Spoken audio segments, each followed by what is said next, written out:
Still can't fall asleep, so making another video. Hopefully I can fall asleep after I'm done talking, but before I edit and add pictures, but we'll see. And okay, so now we're talking about Venice. Oh, I loved Venice. We were only there for a day, which was really, really sad because I could have just spent a whole week wandering around. And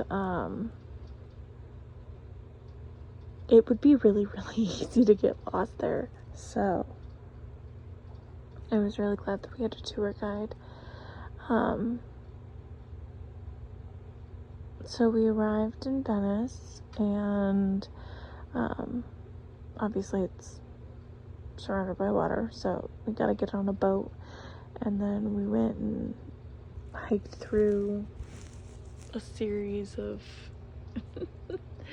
endless turns to find our hotel and drop off our baggage and stuff. And then we had we didn't really have a, well, we did. Okay, so we had a 2-part tour, but the first part we went through the church that's there, which of course I can't remember the name because names still aren't my thing. But the church itself was gorgeous. I mean, I signed up for it because I figured, why not? I'm already there, might as well. I don't think I realized what exactly it was I was signing up for. I mean, the amount of detail and the pictures and everything inside the church was just breathtaking. I had one of those moments where, and you know, sometimes it can happen in a church, sometimes it can happen when you're walking out in nature, or if you hear a certain song, or when you're surrounded by, it's just this moment and things are still going on around you. It's not like everything suddenly stops. No, it's like this wave of peace and contentment just sort of washes over you, and it leaves you in awe of the moment, of your surroundings, of the people, of everything in that moment. And I had that in the church, and it was, I don't know how else to describe it. That is just amazing. After going through there, we went and had a little mini tour around, and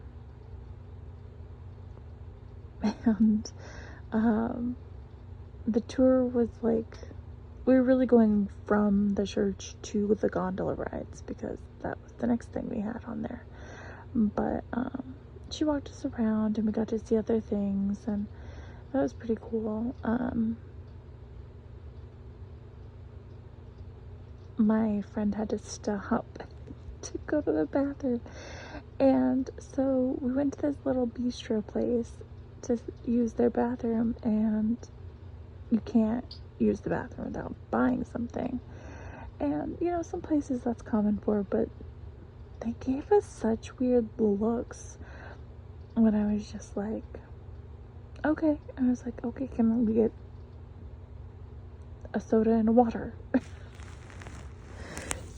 Because that'll be easy to carry around, but it's not super expensive, and then we can use the freaking bathroom.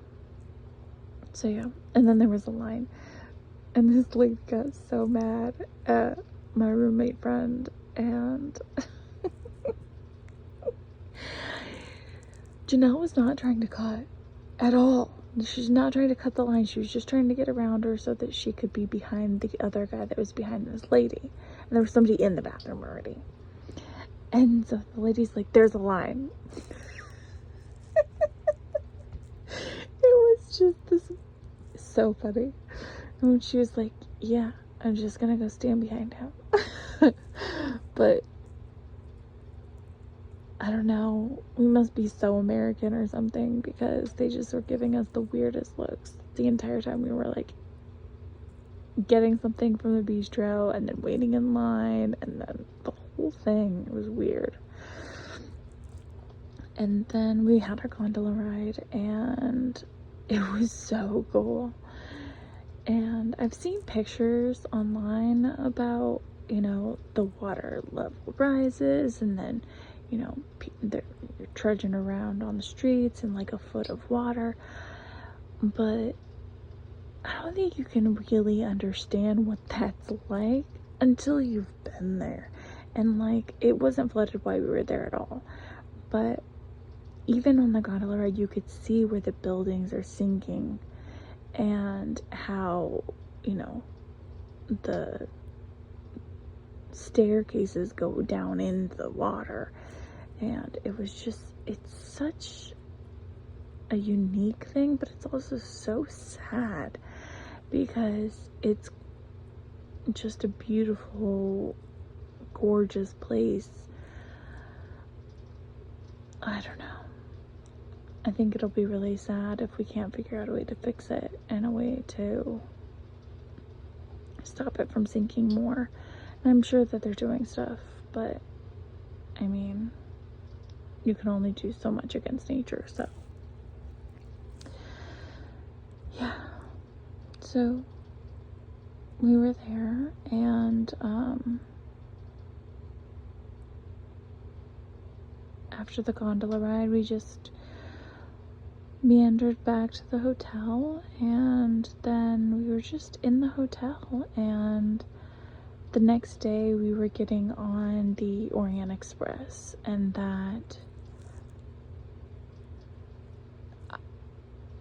the Orient Express was so cool. I can't even, it was just so cool. And we had this little cabin to ourselves, and it's a communal bathroom with like multiple, the whole carriage that you're in, but it's not really that bad. And we had our guy who was taking care of us, and then there was a piano guy who was there for like most of the time. And I say most, I mean like 80% of the time he was sitting there and playing. Before we went to dinner, after we went to dinner. I didn't take a lot of pictures of the view outside. I mean, I looked, and my roommate looked, and we sat and we watched and saw some gorgeous things, but it goes by so quickly, and you don't really know where you are. So I didn't take a lot of pictures.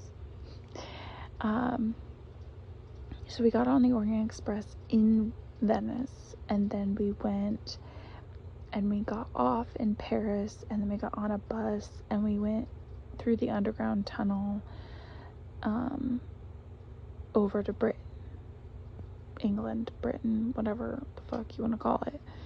And then we got on another bus, and then we went and we got on, it's called the Pullman. It's like the sister of the Orient Express.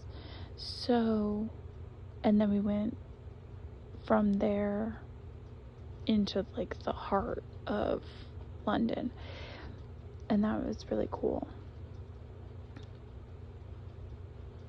But I didn't take, and then once we got to London, it was nighttime, so we checked in. But we were on the Orient Express we got on, so we were on Venice on the 3rd, and then the 4th we got on the train at 10. I always forget if it's 10 or 11. We got on the train in the late morning. I was gonna say early morning, but then I was like, that was not early. So we got on the late morning, and then we were there overnight. And our guy came, while we were at dinner, the guy came and changed the seating into 2 beds. It was so cool. I got lots of mementos. It was so awesome. And so I can't remember what I was talking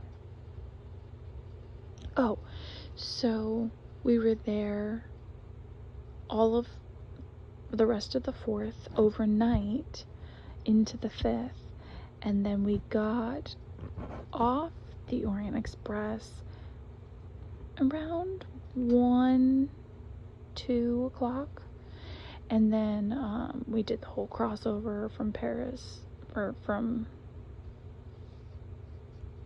France to England, and then we got on the Pullman, and then we were on the Pullman for a few hours, and we got served food there too, and we arrived at like 6 at night.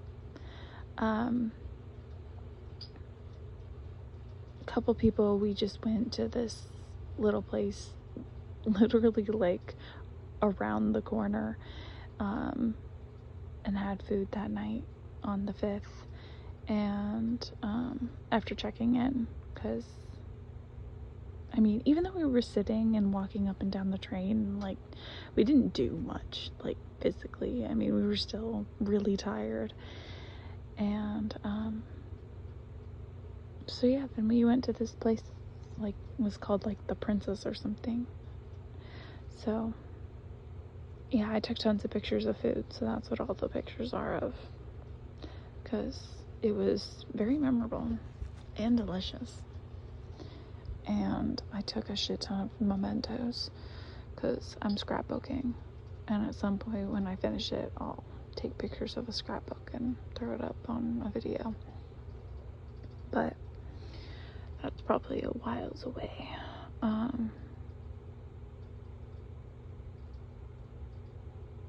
But yeah, it was, all the food from both trains was amazing. The service was amazing. It's an experience in it of itself. If you go through Europe and you can set aside the time and go on the Orient Express, going one way or another, whatever, I would highly recommend doing it. Highly recommend. 10 out of 10. I have no complaints about anything that happened. So yeah, that's it.